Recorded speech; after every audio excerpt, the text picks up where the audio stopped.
Tu as sûrement peur, en fait, d'être toi-même. Alors, quand je te dis peur d'être toi-même, tu t'en rends peut-être pas compte, en fait. Mais tu as, au fond de toi, dans ton subconscient, la peur d'être toi-même. Je t'explique. Depuis que tu es né, on te raconte une histoire sur toi. Depuis que tu es né, on te dit que quand tu étais petit, tu faisais ci, tu faisais ça, tu réagissais comme ça, enfin voilà, les caprices, les colères, etc., etc.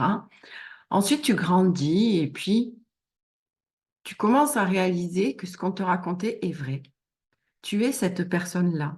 Et puis, tu vas découvrir d'autres facettes de toi au fur et à mesure que tu vas vivre des situations, des événements, ce qui va te construire. Mais la base de ta construction, au final, si tu réfléchis bien, c'est du mensonge. Donc, comment veux-tu être sûr à 100% que tu es toi-même? Moi, c'est ce que je fais avec mes clientes, c'est aller leur faire découvrir, les accompagner à découvrir qui elles sont réellement. Pas la personne transformée parce qu'on lui a pu lui raconter, mais juste se poser les questions à elle-même, en fait. Qui je suis? Et avant de pouvoir répondre à ça, à qui je suis, il faut vraiment aller chercher euh, les choses qu'on aime. Mais vraiment, c'est-à-dire pas laisser... ça doit pas être mental dans la réflexion, ça doit vraiment venir du cœur, en fait. Vraiment. Parce que souvent, dans la vie, ben, on va penser quelque chose parce que c'est mieux de penser comme ça, parce que sinon, on aura le jugement des autres et on a peur de confronter le jugement des autres. Du coup, on se cache derrière des choses et on rumine sans arrêt parce que, je te dresse le tableau, tu es dans un repas, alors on va dire un repas de famille, et tout le monde commence à parler d'un sujet et à exprimer ce qu'il ressent sur ce sujet. Si tu vois que les trois quarts de la table pensent la même chose, tu vas avoir du mal à exprimer si tu ne penses pas pareil. Tu vas te plier ou alors tu vas peut-être commencer à dire ce que tu penses réellement.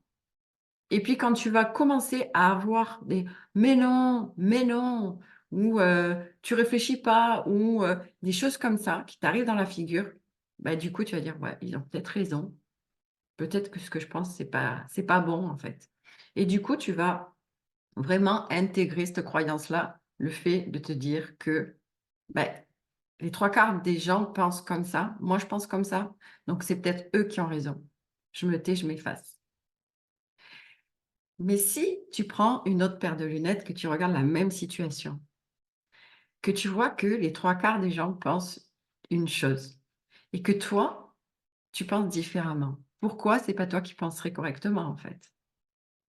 Qui a dit que c'est toi qui pensais pas correctement? C'est toi qui te le dis à travers cette expérience-là, de ce repas-là. Et mis bout à bout, tu te racontes tes propres mensonges sur toi-même. On est très fort pour ça, pour dire, pour, comment dire, je perds mon mot. En fait, pour traduire des choses qui ne sont pas vraiment ça. Tu vois ce que je veux dire? C'est-à-dire qu'il y a des fois, tu vas même pas oser sortir quelque chose parce que directement, tu vas te dire, ouais, non, mais ça sert à rien que je dise ça parce que de toute façon, non, mais j'ai tort. Mais si tu avais raison, c'est ça le truc. Et du coup, toute ta vie, elle est faite comme ça. Toute ta vie, si on t'a dit une fois, c'est pas bien, il faut pas penser ça, ne fais pas ça, tu n'es pas capable de faire ça. De toute façon, mais quand tu étais petite, tu n'aimais pas ça. Et du coup, bah, toi, tu vis avec ça. Et ce sont tes propres croyances, en fait. Mais basées sur des on-dit, pas basées sur toi. Et il est vraiment très important que aujourd'hui, là, maintenant, une fois que tu auras regardé cette vidéo, par exemple, bah, en fait, tu t'imagines à ce repas de famille et que tu te dises, allez, j'ouvre ma bouche et je dis ce que je pense. et je vais jusqu'au bout parce que c'est ce que je pense. Imagine comment ça pourrait se passer. Change la scène, change l'histoire, change ta vie. Va chercher vraiment qui tu es en fait. Exprime-toi comme toi tu as envie de t'exprimer. Pense ce que tu as envie de penser et arrête de te soucier du regard des autres, du jugement des autres. Parce que finalement, si ça t'atteint, c'est parce que tu n'as pas confiance en toi.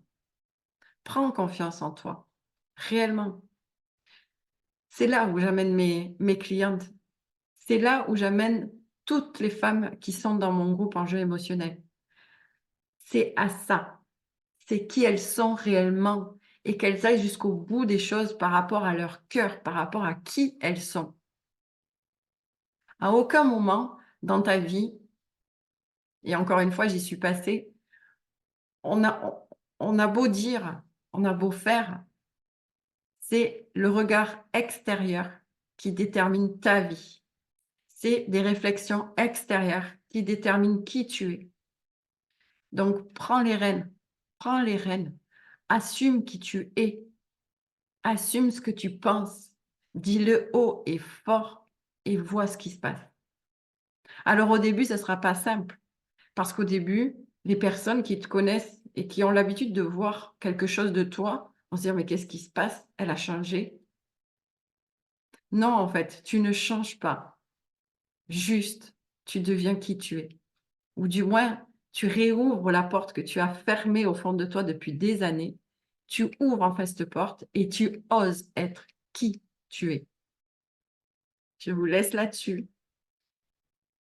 Je pense que déjà, si vous commencez à vous poser la question: «Mais est-ce que vraiment je suis cette personne-là?» c'est qu'il y a peut-être un travail à faire.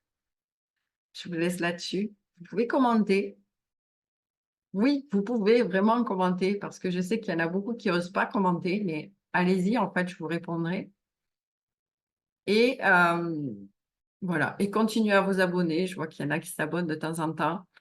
Ça vous permettra vraiment de rien louper dans tout ce que je vais vous partager. Je vous souhaite une très, très belle journée ou soirée, ça dépendra quand est-ce que tu m'écoutes et je vous dis à très vite pour une prochaine vidéo.